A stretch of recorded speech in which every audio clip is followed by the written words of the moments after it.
आज के इस दौर में लोग बढ़ती बालों की समस्या को लेकर बहुत ज़्यादा परेशान हैं, दुखी होते हैं और कहीं ना कहीं बहुत ही छोटी सी उम्र से ही बाल झड़ना स्टार्ट हो जाते हैं, सफ़ेद होना स्टार्ट हो जाते हैं। और देखें तो बहुत से लोगों की शादी नहीं हुई है, शादी की टेंशन ले रहे हैं। कुछ लोग स्कूल में या फिर कॉलेज वगैरह में पढ़ने जाते हैं, वहाँ उन लोगों का मजाक बनाया जाता है। इस चीज़ को लेकर लोग दुखी हैं, परेशान हैं। तो आज बालों की समस्याओं को लेकर सारी बातें हम अपने इस चैनल पर करने वाले हैं।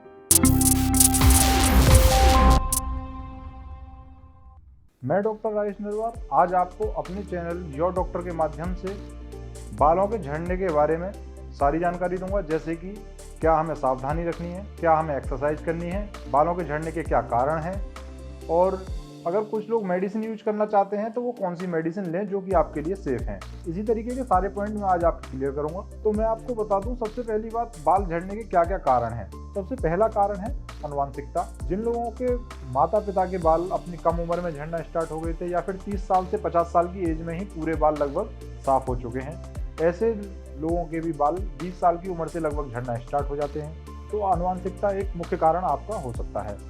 दूसरा कारण है हमारा टेंशन। जो लोग बहुत ज़्यादा टेंशन लेते हैं, जैसे कि अपने कारोबार को लेकर हो सकता है या अपनी कोई पारिवारिक समस्या को लेकर हो सकता है, तो ऐसे लोगों के भी टेंशन की वजह से बाल झड़ना स्टार्ट हो जाते हैं। तो उन लोगों के लिए तो मैं सबसे पहले यही कहूँगा कि सबसे पहले वो अपना टेंशन को कम करें। अगर बहुत ज़्यादा कोई भी टेंशन है तो अपने थोड़ा सा दिमाग को डाइवर्ट करने की कोशिश करें। तीसरा है दोस्तों कारण हमारा शैम्पू और कंडीशनर। जो लोग बहुत ज़्यादा शैम्पू या कंडीशनर वगैरह यूज करते हैं, पर डे बालों की जड़ों को अच्छे से धुलते हैं, तो ऐसे लोगों की जो जड़ें होती हैं वो कमज़ोर हो जाती हैं, क्योंकि हमारे बालों की जड़ों को जो चाहिए होता है वो चाहिए होता है थोड़ा सा नमी और चिपचिपाहट। लेकिन आप शैम्पू और कंडीशनर यूज करने से बालों की चिपचिपाहट ख़त्म हो जाती है। जो बालों की जड़ों में जो चिपचिपाहट होती है वो ख़त्म हो जाती है, जिस कारण भी आपके बाल बहुत ज़्यादा झड़ते हैं। हमारा चौथा कारण है मेडिसिन। अगर आपकी कोई भी मेडिसिन ऐसे लंबे टाइम से चल रही है, जैसे कि कैंसर हो सकता है, हेपेटाइटिस बी या सी, या फिर HIV, ऐसी बहुत सी बीमारियां हैं जिनमें आपकी लंबे समय तक मेडिसिन चलती हैं, या फिर कभी कभी ऐसा भी होता है जैसे कि शुगर वगैरह में जो आपको अपने पूरे जीवन भर मेडिसिन खानी पड़ती हैं, तो ऐसी समस्या में भी आपके बाल झड़ सकते हैं। हमारा पांचवा कारण है वाटर। अगर आप RO वाटर यूज करते हैं, खासकर ऐसी जगह पर भी जहां आपको ज़रूरत नहीं है, जैसे कि अगर आप गांव देहात वगैरह में रहते हैं तो ऐसी जगह पर आपको कोई ज़रूरत नहीं है, लेकिन फिर भी अगर आप यूज कर रहे हैं तो कहीं ना कहीं आपके बाल झड़ना शुरू हो जाएंगे। छठा कारण है आर्टिफिशियल लाइफ। अगर आप ऐसी लाइफ जी रहे हैं जो बहुत ज़्यादा हाइजीन रहने की कोशिश कर रहे हैं, जहां आपको कोई ज़रूरत भी नहीं है, बिना बात ही आप अपने आप को बहुत ज़्यादा हाइजीन रख रहे हैं, प्रकृति से अलग रख रहे हैं, प्रकृति से दूर जा रहे हैं, तो ऐसी कंडीशन में आपके बाल झड़ना स्वाभाविक है। क्योंकि आपने देखा होगा, कुछ किताबों में साइंस के अनुसार देखा होगा, आदमी पहले बंदर की तरह होता था। जब से आदमी ने अपने रहन सहन में बदलाव करना स्टार्ट किया है, तब से ही आदमी के शरीर के बाल जगह जगह से खत्म होते चले गए हैं। अब फिलहाल सर के या दाढ़ी मूछ के ऐसे बाल हमारे शरीर पर हैं। आने वाले समय में अगर आप आर्टिफिशियल लाइफ जीते रहे तो आपके ये बाल भी खत्म हो जाएंगे। तो सातवां रीजन है आपका फंगल इन्फेक्शन। अगर आपके सर में फंगल इन्फेक्शन की समस्या है तो आपके बाल झड़ेंगे, ये स्वाभाविक है। तो आपको उस समय पर आपका फंगल इन्फेक्शन ही ठीक करना है, जिससे कि आपके बाल झड़ना बंद हो जाए। अब दोस्तों हम बात करें, जैसे कि अगर आपने देखा होगा कि बहुत सी जगह पर हम कहीं जाते हैं, कहीं किसी शहर वगैरह में, तो उस जगह हमें भिखारी मिलते हैं। तो उन भिखारी जो होते हैं वो ये लोग बहुत ज़्यादा कम नहाते धोते हैं, तो इस वजह से उनके बाल कभी भी धुल नहीं पाते और बालों की जो जड़ें होती हैं वो हमेशा गंदी रहती हैं, बाल भी गंदे रहते हैं, लेकिन उनके बाल बहुत ज़्यादा घने देखने को मिलते हैं। कारण कि वो प्रकृति से पूरे तरीके से जुड़े हुए हैं, धूल मिट्टी में रहते हैं, तो इस तरीके से बालों को पूरे तरीके से पोषण मिलता है। तो इसीलिए उनके बाल बहुत ज़्यादा मात्रा में घने मिलेंगे। तो मैं आपसे ये नहीं कहूँगा कि आप नहाइए धोइए मत, लेकिन ये ज़रूर कहूँगा कि बहुत ज़्यादा आर्टिफिशियल लाइफ ना जिए, जैसे कि शैम्पू वगैरह बहुत ज़्यादा यूज ना करें, थोड़ा सा कम यूज करें शैम्पू को, और सरसों वगैरह का तेल जैसे कि होता है आप यूज करें। तो दोस्तों हम बात करेंगे कुछ घरेलू नुस्खों के बारे में, जिस कारण आपको कोई भी मेडिसिन लेने की ज़रूरत नहीं पड़ेगी और आपके स्वतः ही बाल झड़ना या टूटना या सफ़ेद होना बंद हो जाएंगे। तो मैं सबसे पहले आपको एक बात बता दूं, आयुर्वेद के अनुसार जो हमारे बाल हैं उनको अस्थि का मल बताया गया है। हमारे बाल और नाखून, इन दोनों को अस्थि का मल बताया गया है, यानी कि ये हमारी अस्थियों से ही और उनकी गंदगी से ही पैदा होते हैं, उत्पन्न होते हैं। तो जितना ज़्यादा डाइट अगर आप ऐसी लेते हैं जिससे आपकी हड्डियों की ग्रोथ बढ़ेगी, तो ऐसे खाने से भी आपके बाल ज़्यादा उगेंगे, जो नाखून होते हैं इनकी भी ग्रोथ अच्छी होगी। तो बात करते हैं बालों की, जैसे हम बात कर रहे हैं तो सबसे पहले जैसे मैंने बताया अस्थियों का मल है, तो उसी तरीके से आपको अगर इसकी जड़ में कुछ लगाना है तो कुछ ऐसा ही लगाना पड़ेगा जो मल का काम करे। तो उससे आपके जो बाल हैं वो मजबूत हो जाएंगे, ग्रोथ करने लगेंगे, ना ही सफ़ेद होंगे। तो इसका सबसे पहला जो घरेलू नुस्खा है वो है सरसों का तेल, जिसे आम भाषा में कुछ लोग कड़वा तेल भी बोल देते हैं। तो जो सरसों का तेल है, सरसों का तेल के बारे में ये नहीं कहूँगा तो वो गंदा है, लेकिन सरसों का तेल जो चिपचिपाहट होती है वो वातावरण में उड़ रही धूल मिट्टी को अपने आप से चिपका लेता है, जिस कारण वो धूल मिट्टी हमारे बालों की जड़ों में अच्छे से पहुंच जाती है और उसी से फिर हमारे बालों को एक पोषण मिलता है, जिससे बाल की ग्रोथ अच्छी होती है और थोड़ा मजबूत भी होते हैं। तो अब मैं आपको बताता हूँ सरसों के तेल को लगाने का तरीका। सबसे पहले आप जब सुबह को उठें तो नहाने से 2 या 3 घंटे पहले अपने बालों में एक सरसों के तेल की अच्छे से मसाज करें। खूब ज़्यादा लें, जितना आप ले सकें।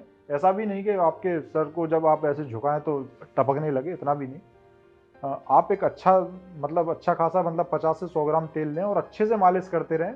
धीमे धीमे सारा तेल आपके बालों की जड़ों में समा जाएगा और बहुत ही कम आपको अपने हाथों पे या देखने को लगेगा। आपको खुद विश्वास नहीं आएगा कि इतना तेल गया कहाँ। तो उसके बाद आपको उन बालों में अच्छे से फिर कंघी करनी है। उस कंघी को आपको हर एंगल में करना है। आप अपने लेफ्ट राइट और फ्रंट पे बैक साइड में जैसे आप घुमा सकते हैं उस दिशा में, ऐसे 5 से 10 मिनट आपको सही से बालों के अंदर कंघी करनी है। कंघी करने से क्या होगा कि आपके बालों को एक प्रॉपर मसाज मिल पाएगी, जो कि कई सालों से नहीं मिली है। हमने ये भी देखा है कि आजकल तो बहुत से लोग कंघी करते ही नहीं है, सिर्फ बाल किया और अपने हाथों की उंगलियों से बाल सेट कर लेते हैं। तो ये कारण भी हमारा एक बनता जा रहा है। तो इसलिए आप सरसों के तेल लगाने के बाद कंघी फिर जरूर करें। उसके बाद 10 मिनट के लिए बालों को छोड़ दें।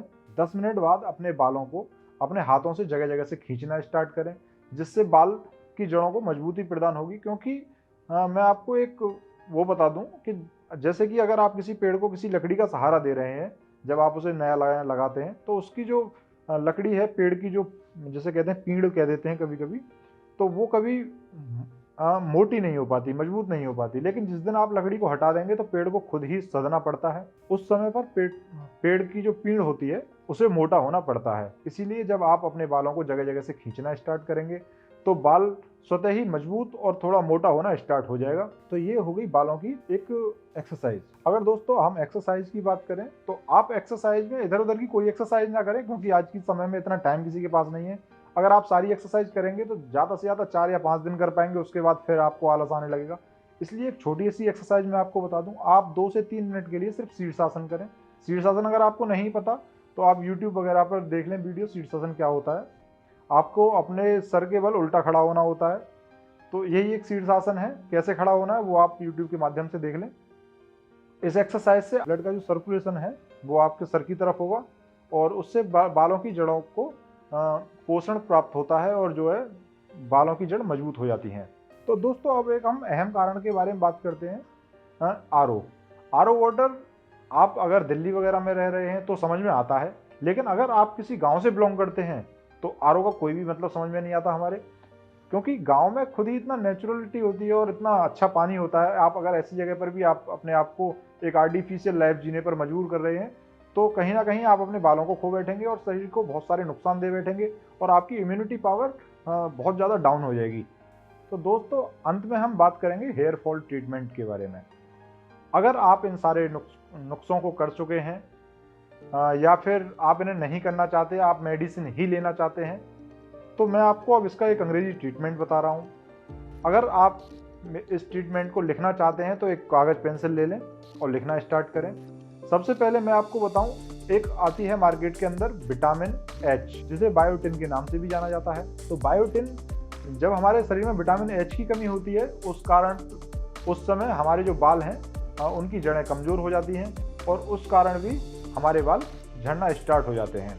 बायोटिन टैबलेट सुबह शाम लेते रहें और आपको लगभग ये 3 महीने तक लगातार यूज करनी है अगर आप एक अच्छा रिस्पॉन्स चाहते हैं तो।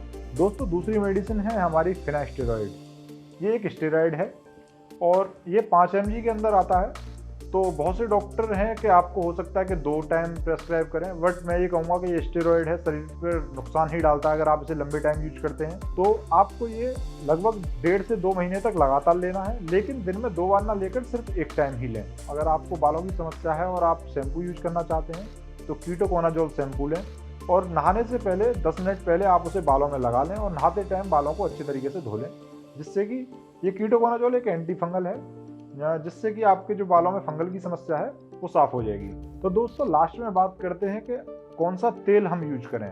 मैं डाबर का एक तेल यूज करता हूँ जिसका नाम है केराटेक, जिसके अंदर जटामासी, ब्राह्मणी, तिल तेल ये आदि सब उसके अंदर सब्स्टिट्यूट दिए गए हैं। तो ऐसा तेल आप अगर इसे बालों में लगाते हैं तो बालों की जड़ों को एक अच्छा पोषण मिलता है। इस तरीके के और भी तेल मार्केट में आते होंगे, लेकिन आयुर्वेदिक ही हो ये ध्यान रहे और आप उन्हें अच्छे से यूज करें। तो दोस्तों इसी के साथ हम अपना ये वीडियो समाप्त करते हैं। अगर आपको हमारा ये वीडियो पसंद आया हो तो प्लीज़ आप हमें सपोर्ट करें और वीडियो को अंत तक देखने के लिए बहुत बहुत धन्यवाद।